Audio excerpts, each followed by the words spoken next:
Hello students. इस video में हम लोग वेक्टर के 10.2 एक्सरसाइज के क्वेश्चन नंबर 12 और उसके आगे देखेंगे। आज के इस वीडियो में हम लोग एक्सरसाइज पूरा कंप्लीट करेंगे।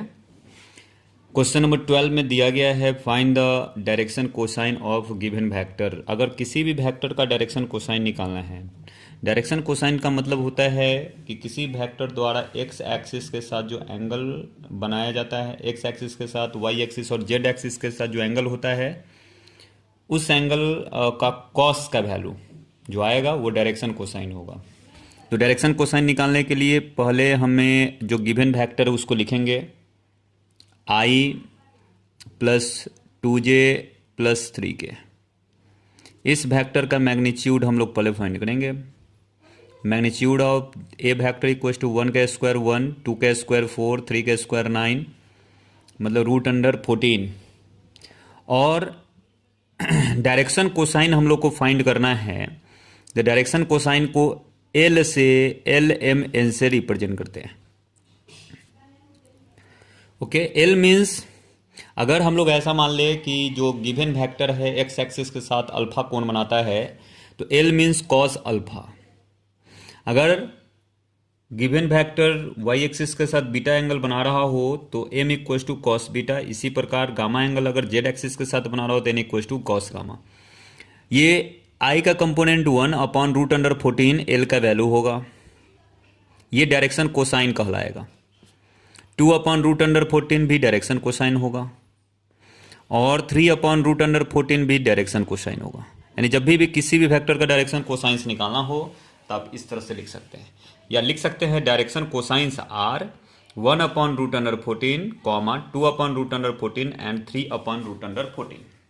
इस प्रकार से हम लोग डायरेक्शन कोसाइन फाइंड करेंगे। नेक्स्ट क्वेश्चन है find the direction cosine of the given vector joining the point A and B. चलिए सबसे पहला हम लोग काम करते हैं, ए बी वेक्टर निकालते हैं। तो ए बी वेक्टर क्या हो जाएगा, तो टर्मिनल पॉइंट में से इनिशियल पॉइंट को सब्सट्रैक्ट करके आई जे के लगाना है। -1 और -1 -2i -2 -4j और 1 -3 यानी +4k। ये जो हो गया आपको वेक्टर पता चल गया। और इस प्रीवियस क्वेश्चन में जैसे हम लोगों ने डायरेक्शन कोसाइन निकाला है, सेम तरह से इस वेक्टर का डायरेक्शन कोसाइन निकाल लेंगे, आंसर हो जाएगा। नेक्स्ट क्वेश्चन कहा जा रहा है कि show that the vector i plus J plus K is equally incline to the axes O X O Y and O Z. मतलब ओ एक्स ओ वाई और ओ जेड के साथ, ओ एक्स मतलब एक्स एक्सिस, वाई एक्सिस और Z axis के साथ जो vector है वो इक्वल एंगल बनाते हैं। तो यहाँ हम लोग डायरेक्शन कोसाइन निकालेंगे। तो जो वेक्टर है उसको ए हमने मान लिया, i प्लस जे प्लस के। तो ए वेक्टर का मैग्नीट्यूड फाइंड करेंगे तो रूट अंडर 3 आएगा। अब डायरेक्शन कोसाइन हम लोग अगर निकालेंगे, कोसाइंस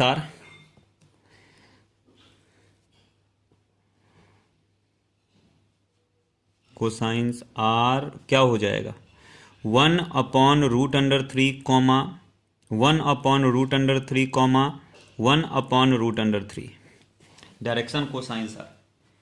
तो ये जो है डायरेक्शन कोसाइन निकल गया। मतलब एक्स एक्सिस के साथ जो है 1 अपॉन रूट अंडर 3 यानी कॉस अल्फा कह सकते हैं। यानी एल का जो वैल्यू है कॉस अल्फा जो है 1 अपॉन रूट अंडर 3 है। कॉस बीटा भी 1 अपॉन रूट अंडर 3 है, 1 अपॉन रूट अंडर 3 है। यानी तीनों का तीनों वैल्यू अगर इक्वल है, मतलब एक्स एक्सिस वाई एक्सिस और जेड एक्सिस के साथ जो एंगल बना रहा है वह, या बन रहा है जो भी एंगल, उसका कॉस का वैल्यू सेम होने का मतलब है कि एंगल बराबर होगा।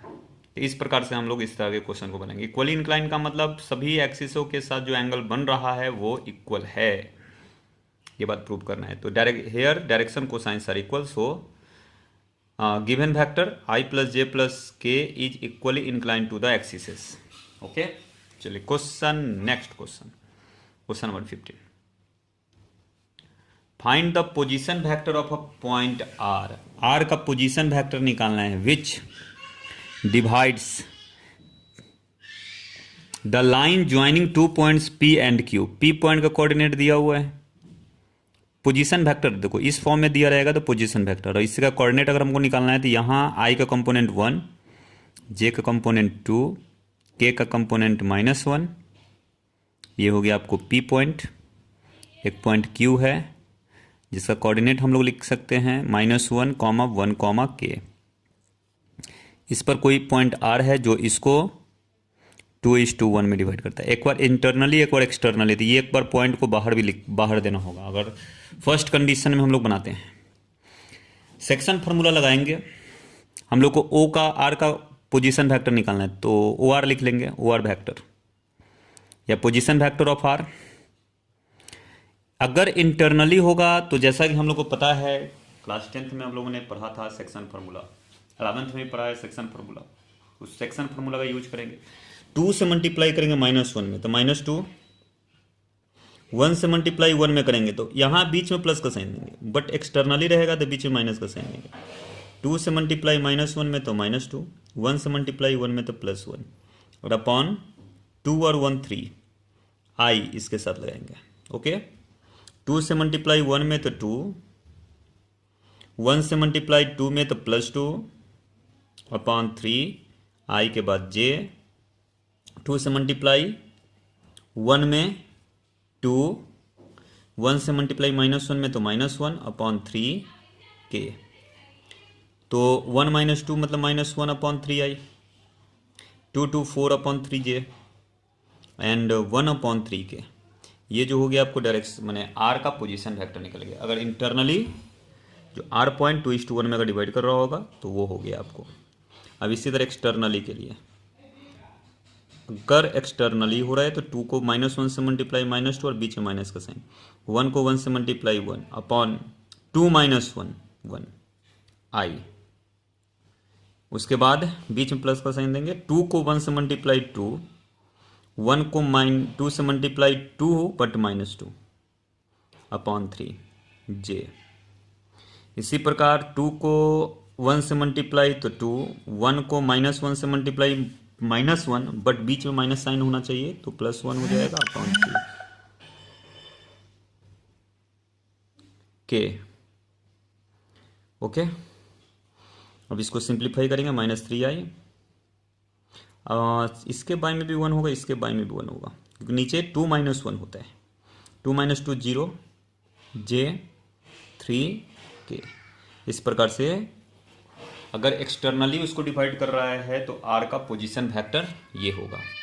चलिए find the position vector of mid point. Mid point की बात जैसे ही आया तो मिड पॉइंट को अगर आर से हम लोग रिप्रेजेंट कर दिए, आर का कोऑर्डिनेट क्या हो जाएगा, तो 2 + 4 6 अपॉन 2 3, 3 + 1 4 अपॉन 2 2, 4 - 2 2 अपॉन 2 1। तो position vector of R means O R equal to 3i + 2j + 1 के। ये हो गया आपको मिड पॉइंट का पोजीशन वेक्टर। अब नेक्स्ट क्वेश्चन की ओर हम लोग चलेंगे जो क्वेश्चन नंबर 17 है। 17, 18 और 19 ये 3 क्वेश्चन हम लोग के बच गए। तीनों क्वेश्चन को हम लोग देखेंगे। Question number 17, so that A B and C जिसका पोजीशन वेक्टर दिया हुआ है, ए पॉइंट का पोजीशन वेक्टर तो बी पॉइंट का पोजीशन वेक्टर और सी पॉइंट का पोजीशन वेक्टर, ये जो है वर्टेक्स रिप्रेजेंट कर रहा है एक राइट एंगल ट्रायंगल को। तो सबसे पहले एक ट्रायंगल का आप फिगर बना लो, ए मान लेते हैं, इसको बी मान लेते हैं, इसको सी मान लेते हैं। ए पॉइंट का कोऑर्डिनेट हम लोग लिख सकते हैं, अगर पोजीशन वेक्टर दिया है तो 3, -4, -4। बी पॉइंट का कोऑर्डिनेट हम लोग लिख सकते हैं 2, -1, 1, और सी पॉइंट का कोऑर्डिनेट 1, -3, -5। अब हम लोग ए बी वेक्टर निकालते हैं। राइट एंगल ट्रायंगल का ये वर्टेक्स है, ये बात प्रूव कर रहा है। तो जैसा कि पाइथागोरस थ्योरम यहाँ लगाना होगा, जो सबसे बड़ा साइड होगा उसका स्क्वायर अगर रिमेनिंग 2 साइड के स्क्वायर के सम के अगर इक्वल होता है तो राइट एंगल ट्रायंगल होगा। तो इसके लिए हमको सारे जो इसके साइड्स है उसका लेंथ फाइंड करना होगा। मीन्स वेक्टर निकाल लेते हैं और उसका मैग्नीट्यूड फाइंड करते हैं। 3 ए बी वेक्टर अगर निकालना है तो 2 - 3 -1 आई, -1 +4 4 - 1 यानी 3j, 1 - -4 यानी +5।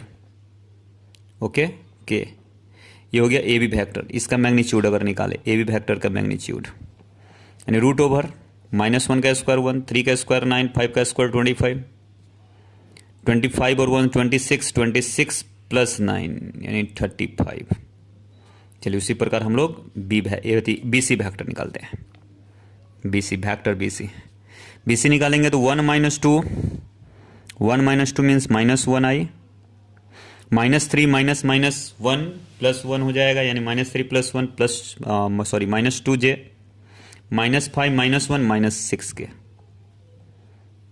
अब इस प्रकार BC वेक्टर का magnitude equals to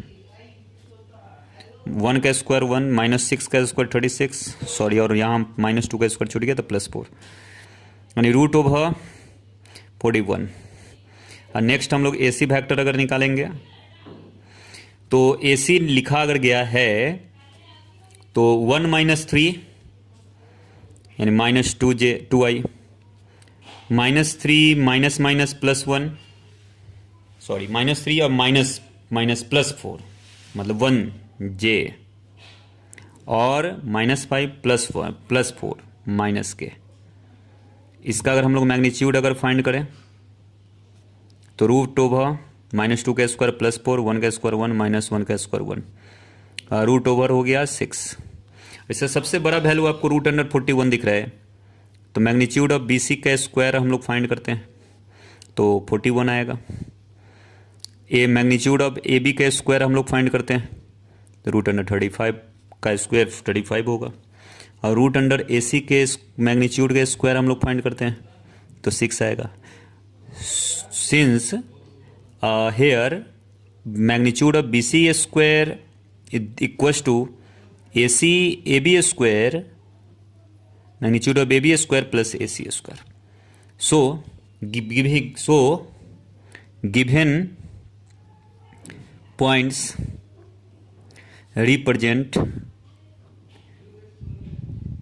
represents a right angled triangle। Okay, इस प्रकार से आप बनाएंगे इसको। अब next question number 18। Question number 18 में दिया हुआ है कि इन गिवन फिगर अगर हम लोग इसमें से कौन सा कथन जो है ट्रू नहीं है वो बात प्रूफ करना है, सॉरी वो बात देखना है इसमें। तो अगर अकॉर्डिंग टू ट्रायंगल लॉ हम लोग अगर लगाएं तो AB vector plus BC vector जो होगा, यानी कि इसका जो रिजल्टेंट होगा AC वेक्टर के इक्वल होगा। अब राइट हैंड साइड में सब जगह 0 वेक्टर लिखा था, आप AC को लेफ्ट हैंड साइड में ले आए, AB vector plus BC vector minus AC vector equals to 0 vector. अब चलिए ये एक रिलेशन सही है, तो अब यहाँ पर AB वेक्टर जो BC vector minus AC vector, यानी ये रिलेशन सही है। हम लोग कौन गलत रिलेशन है वो प्रूव कर रहे हैं।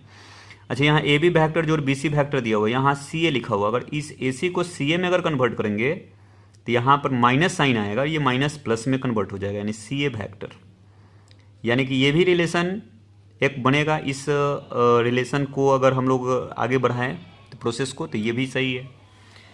अगर CA हमेशा माइनस में नहीं होना चाहिए, CA यहाँ अगर इस रिलेशन को हमने आगे किया है कंटिन्यू, तो AC जो है को जब CA बनाया है तो वो प्लस में आएगा, यहाँ माइनस में दिया, यानी ये रिलेशन फॉल्स है।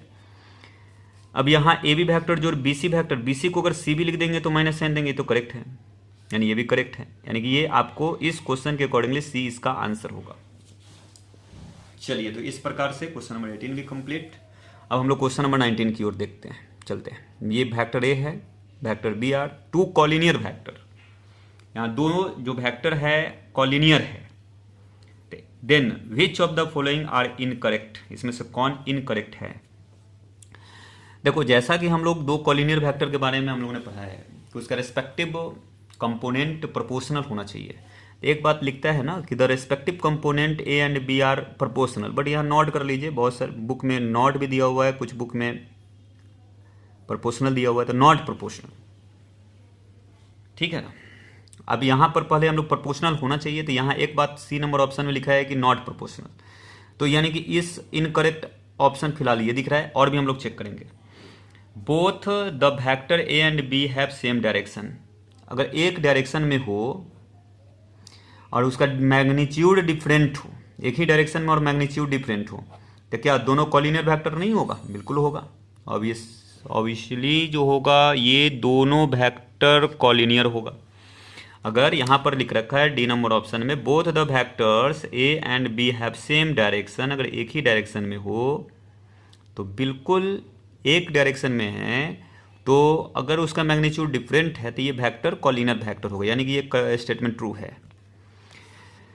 ए वेक्टर और बी वेक्टर अगर इक्वल है मीन्स डायरेक्शन, अगर ए वेक्टर और बी वेक्टर अगर इक्वल है तो मीन्स डायरेक्शन सेम होगा, मैग्नीट्यूड भी सेम होगा, तो यानी कि इस प्रकार से हम कहेंगे कि कॉलिनियर वेक्टर है। और ए वेक्टर माइनस बी वेक्टर के बराबर है, यानी वेक्टर ए और इसका अपोजिट वेक्टर के बारे में कहा जा रहा है जिसका मैग्नीट्यूड भी सेम है, तो ये दोनों पैरेलल अगर है, पैरेलल होगा ही होगा, इस स्थिति में कॉलिनियर होगा। और किसी भी दो वेक्टर, अगर दो वेक्टर कॉलिनियर है तो ये एक रिलेशन होता है बी इक्वल्स टू, अगर लेमडा इंटू वेक्टर ए के बराबर आप दिखा देते हैं तो वो हम लोग बोलेंगे कि कॉलिनियर वेक्टर है। तो ये एक रिलेशन कॉलिनियर वेक्टर के लिए होता है, यानी कि एक सी नंबर ऑप्शन इसका इनकरेक्ट आंसर है। तो इस प्रकार से ये एक्सरसाइज कंप्लीट हुआ। आप सभी स्टूडेंट्स जो भी इस वीडियो को देख रहे हैं वो सारे स्टूडेंट ये दो एक्सरसाइज का फेयर कॉपी आप जो है ग्रुप में सेंड करेंगे। तो आज के लिए और नीचे अपना नाम अवश्य लिखेंगे ताकि ये समझ में आए कि कौन स्टूडेंट्स जो है होमवर्क कंप्लीट कर रहे हैं। तो आज के लिए इतना ही।